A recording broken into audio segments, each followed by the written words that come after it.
नमस्कार दोस्तों, मेरा नाम है आशीष और आज के इस वीडियो पे हम नजर डालेंगे Moto G5 Plus से रिलेटेड 21 सवालों पे। तो अगर आप Moto G5 Plus खरीदने का सोच रहे हैं तो इस वीडियो को पूरा जरूर देखिएगा। और एक और बात दोस्तों, इस वीडियो के पहले कमेंट में आपको सारे के सारे जो 21 सवाल मैं इस वीडियो में आंसर करूंगा वो मिल जाएंगे और उसके साथ मैं टाइम स्टैम्प भी दूंगा, तो आप डायरेक्टली उस पर्टिकुलर स्पेसिफिक पार्ट पे जंप कर सकते हैं। तो चलिए दोस्तों, शुरू करते हैं टेक की बात गाइडिंग टेक यानी जीटी हिंदी के साथ।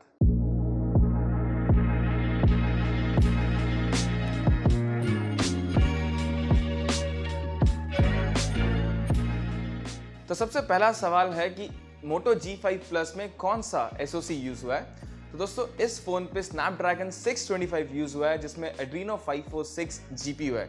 अब ये प्रोसेसर आपको Redmi Note 4 पे भी अभी देखने को मिला था और वही प्रोसेसर यहाँ भी आपको मिलता है। और ये जो प्रोसेसर है वो 2 GHz पे क्लॉक्ड है और ऑक्टा कोर प्रोसेसर है। तो दूसरा सवाल है कि Moto G5 का डिज़ाइन कैसा है। तो दोस्तों, Moto G5 का डिज़ाइन अभी हाल फिलहाल में बहुत रिफ्रेशिंग है, बिकॉज अभी तक जितने भी फ़ोन दूसरे मैन्युफैक्चरर्स के आ रहे थे लगभग एक ही जैसे देखने में लगते थे। लेकिन Moto G5 Plus इस प्राइस सेगमेंट में मोटोरोला का पहला मेटल फिनिश का फ़ोन है और इसमें जो आपको गोरिल्ला ग्लास 3 का जो प्रोटेक्शन मिलता है वो एक एडेड एडवांटेज है। इसके अलावा दोस्तों, इसकी जो एजेस है शैम्फर्ड है और जो एक मेटल रिम इसके सराउंडिंग में आपको मिल जाती है, उससे एक प्रीमियम फील आपको इस डिवाइस में देखने को मिलता है। तो अब तीसरा क्वेश्चन है दोस्तों कि इस फ़ोन का स्पीकर कैसा है। तो दोस्तों, इस फ़ोन का जो ईयर पीस है वो डबल अप करता है एज ए स्पीकर। तो अगर आप इसको टेबल पे रख करके गाने सुन रहे हैं तो कोई मफलिंग आपको नहीं मिलेगी, और अगर आप एक रूम पे अकेले गाने सुन रहे हैं तो इस स्पीकर की क्वालिटी डिसेंट है, मगर हाँ, आप इसमें से वो स्टीरियो स्पीकर टाइप या फिर ज़्यादा बेस आपको नहीं मिलेगा। तो चौथा सवाल है दोस्तों कि क्या इसमें गूगल असिस्टेंट का सपोर्ट है। तो जी हाँ, इस फ़ोन में गूगल असिस्टेंट का सपोर्ट है, लेकिन जब आप इस डिवाइस को अनबॉक्स करके फर्स्ट टाइम सेटअप करेंगे तो उसके बाद आप जब सारे के सारे ऐप अपडेट कर लेंगे और फिर दोबारा जब फ़ोन को रीस्टार्ट मारेंगे तब आपको गूगल असिस्टेंट इसमें मिल जाएगा। अगला सवाल है कि क्या इस फ़ोन में डुअल वाईफाई बैंड सपोर्टेड है। तो जी हाँ, इस फ़ोन में आपको दोनों 2.4 GHz और 5 GHz का वाईफाई सपोर्ट मिलता है। अब अगले सवाल की तरफ बढ़ते हैं। तो बहुत लोग जानना चाहेंगे कि इस फ़ोन का जो ऑडियो आउटपुट है हेडफोन से वो कैसा है। तो दोस्तों, इस फ़ोन में आपको इनबॉक्स कंटेंट में एक हेडफोन मिलता है, लेकिन वो इन ईयर हेडफोन्स नहीं है, लेकिन फिर भी उसकी जो क्वालिटी है अच्छी है। और अगर इसमें आप दूसरे हेडफोन्स डालते हैं जो कि तो प्रीमियम हेडफोन्स हैं तो उसकी क्वालिटी और भी अच्छी आती है। अब अगला सवाल बहुत इंपॉर्टेंट सवाल है, बिकॉज Moto G4 Plus के बाद बहुत लोग ये जानना चाहेंगे कि क्या ये भी 40-50 डिग्री तक गर्म होता है। तो दोस्तों, Moto G5 Plus में क्योंकि Snapdragon 625 प्रोसेसर है, इसका हीटिंग बहुत कम हुआ है Moto G4 Plus के मुकाबले। और अगर आप गेमिंग खेल रहे हैं तो आधी घंटे के गेम के बाद आपको बॉडी पे जो टेम्परेचर मिलता है वो 36 to 37 डिग्री मिलते हैं और कैमरा के आसपास ये 39 डिग्री तक जाता है। अगला सवाल है दोस्तों कि क्या इस फ़ोन में आपको कोई ग्लास प्रोटेक्शन मिलता है। तो जी हाँ, इस फ़ोन में आपको कॉर्निंग गोरिल्ला ग्लास 3 का प्रोटेक्शन मिलता है। फिर भी मैं जैसा कि हर एक फ़ोन के लिए बोलता हूँ, आप प्लीज़ टेम्पर्ड ग्लास लगाना बिल्कुल मत भूलिएगा। तो अगला सिंपल सा सवाल है दोस्तों कि क्या Moto G5 Plus में आपको LED नोटिफिकेशन लाइट मिलती है। तो नहीं, इस डिवाइस में LED नोटिफिकेशन लाइट नहीं मिलेगी आपको। तो अगला इंपॉर्टेंट सवाल है दोस्तों कि क्या आपको 316 या फिर 432 GB वाला वेरिएंट खरीदना चाहिए। तो अगर आप एक लाइट यूज़र हैं तो आप 3 GB रैम और उसके साथ जो 16 GB का जो इंटरनल स्टोरेज मिलता है आप वो ले सकते हैं। और अगर आप बहुत पावर यूज़र हैं तो आपको 16,999 में मैं रिकमेंड करूंगा कि आप 4 GB रैम वाला फ़ोन खरीदिए, इसमें आपको 32 GB की इंटरनल स्टोरेज मिलती है। अब क्योंकि इस डिवाइस में आपको अडॉप्टेबल स्टोरेज का ऑप्शन मिल जाता है तो आप 16 GB जो वेरिएंट है उसमें मेमोरी कार्ड लगा करके उसकी जो इंटरनल मेमोरी है उसको भी इंक्रीज़ कर सकते हैं। अब अगला इंपॉर्टेंट सवाल, आप में से बहुत लोग ये जानना चाहेंगे कि क्या रैम और स्टोरेज को छोड़ करके इन दोनों वेरिएंट्स में कोई डिफरेंस है। तो दोस्तों, इन दोनों वेरिएंट्स में ज़्यादा डिफरेंस है ही नहीं, सिर्फ जो रैम है और जो स्टोरेज है उसमें ही आपको अपग्रेड मिलता है। बाद बाकी का जो कैमरा हो गया, डिज़ाइन हो गया, वो बिल्कुल एक जैसा है दोनों फ़ोन का।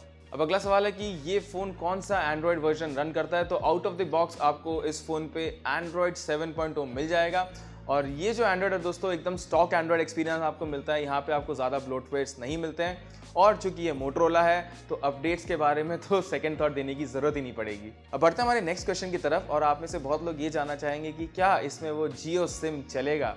तो दोस्तों, यहाँ पे आपको वोल्टी सपोर्ट मिलता है, लेकिन डिवाइसेस में थोड़े बहुत इश्यूज आ रहे हैं। किसी डिवाइस के सिम 1 पे वोल्टी पकड़ता है तो किसी डिवाइस के सिम 2 पे वोल्टी पकड़ रहा है, और बहुत बार तो आपको शायद फ़ोन रिबूट करना पड़े या फिर एक बार फैक्ट्री रीसेट मारना पड़े, तब आपको जाकर के वो जो HD कॉल वाला जो ऑप्शन है वोल्टी सपोर्ट, वो आपको देखने को मिलेगा। तो शायद आगे जाकर के बग फिक्सेस में ये ठीक हो जाए, लेकिन अभी के लिए तो बोलते हैं ना थोड़ा जुगाड़ करना पड़ेगा, तो वो यहाँ पर है। अब बढ़ता है हमारे अगले क्वेश्चन की तरफ, और आउट ऑफ द बॉक्स इसमें स्टोरेज स्पेस आपको कितना मिलता है। तो दोस्तों हम एक्चुअली 32 GB वाला वेरिएंट यूज़ कर रहे हैं और इसमें हमको 23 GB के आसपास फ्री स्टोरेज स्पेस मिल जाता है। और जैसा कि हमने हमेशा देखा है कि 16 GB वाले में आपको 9 से 10 GB तक फ्री स्टोरेज मिल जाएगा। लेकिन दोस्तों एक बात याद रखने की यहाँ पे ये भी है कि आपको अडॉप्टेबल स्टोरेज मिल रहा है यहाँ पे, तो आप मेमोरी कार्ड यूज़ करके अपनी जो इंटरनल स्टोरेज है उसको इंक्रीज़ कर सकते हैं। अब अगले सवाल में दोस्तों बहुत लोग ये जानना चाहेंगे कि क्योंकि इस फ़ोन में एक बड़ा चिन्ह है और होम बटन है यहाँ पे, तो क्या है इसमें 2 और कैपेसिटिव नेविगेशन बटन्स हैं? तो जी नहीं दोस्तों, यहाँ पे आपको कोई बटन नहीं मिलेंगे। बाय डिफ़ॉल्ट आपको ऑन स्क्रीन कीज़ मिलते हैं, लेकिन मोटोरोला ने एक जेस्चर सपोर्ट डाला है जिसमें आप होम बटन एक्टिवेट करके उसमें लेफ़्ट या राइट जो नेविगेशन जेस्चर है वो डाल सकते हैं, फिर उनसे आप बैक या फिर रीसेंट ऐप का जो एक्शन है उसको परफॉर्म कर सकते हैं। अगला क्वेश्चन है दोस्तों कि क्या ये डिवाइस USB OTG सपोर्ट करता है? तो बिल्कुल ये डिवाइस USB OTG सपोर्ट करता है, और आप इसमें माउस, पेन ड्राइव के अलावा माउस और कीबोर्ड भी लगा सकते हैं। अब अगला सवाल है कि क्या ये फ़ोन फुल मेटल फिनिश के साथ है? तो जी हाँ, जैसा हमने हमारे डिज़ाइन सेगमेंट में बोला था, ये फ़ोन फुल मेटल डिज़ाइन में आता है और जो बैक कवर है वो नॉन रिमूवेबल है इसका। अब अगला सवाल है दोस्तों, इस डिवाइस में आपको क्या क्या सेंसर्स मिलते हैं? तो यहाँ पे आपको लगभग 22 सेंसर्स मिल जाएंगे, जैसे कि जायरोस्कोप हो गया, प्रॉक्सिमिटी सेंसर हो गया, मैग्नेटिक सेंसर हो गया, लेकिन हाँ, इस फ़ोन पे आपको NFC सेंसर नहीं देखने को मिलेगा। अब नेक्स्ट क्वेश्चन है कि मोटो G5 में आपको कैसा सिम ट्रे मिलता है और क्या इसमें आप मेमोरी कार्ड डाल सकते हैं? तो दोस्तों यहाँ पे मैं एक बात कहना चाहूँगा कि जो मोटो G5 का जो सिम ट्रे है वो शायद हर एक डिवाइस में होना चाहिए।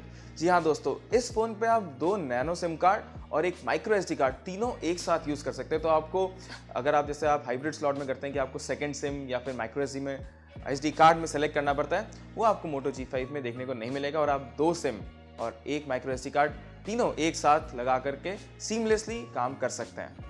अब अगला सवाल है दोस्तों कि इस फ़ोन पे आपको गेमिंग क्वालिटी कैसे मिलती है? तो स्नैपड्रैगन 625 में आप लगभग सारे के सारे गेम्स खेल सकते हैं, आपको कोई लैग नहीं देखने को मिलेगा, और ये डिवाइस मैक्सिमम टू मैक्सिमम 38 या 39 डिग्री तक हीट होगा, और वो भी कैमरे के पास। अगर आप ओवरऑल बॉडी देखें या फिर जो फ्रंट स्क्रीन है उसको अगर देखें तो आप सिर्फ 36 या 37 डिग्रीज तक इसका हाईएस्ट टेम्परेचर जाता है। अब अगला सवाल है दोस्तों बैटरी और क्विक चार्जर रिलेटेड। तो इस फ़ोन पे आपको 3000 mAh की बैटरी मिलती है, और जो इसके साथ चार्जर मिलता है वो टर्बो चार्जर है। तो ये फ़ोन दोस्तों बहुत जल्दी चार्ज होता है, और अगर आप इसको Redmi Note 4 से कंपेयर कर रहे हैं तो ये बहुत ज़्यादा फास्ट है उससे। तो दोस्तों ये थे 21 सवाल मोटो G5 Plus से रिलेटेड। अगर आपके मन में और एक्स्ट्रा सवाल हैं इस डिवाइस को लेकर के तो प्लीज़ इस वीडियो में कमेंट करना बिल्कुल मत भूलिएगा। अगर आपको ये वीडियो पसंद आया है तो एक थम्स अप ज़रूर दीजिएगा। हमारे चैनल GT हिंदी को भी सब्सक्राइब करना बिल्कुल मत भूलिएगा। तो चलिए दोस्तों, आज के वीडियो के लिए इतना ही, और अपने अगले वीडियो में आपसे मिलने की आशा रखते हुए नमस्कार।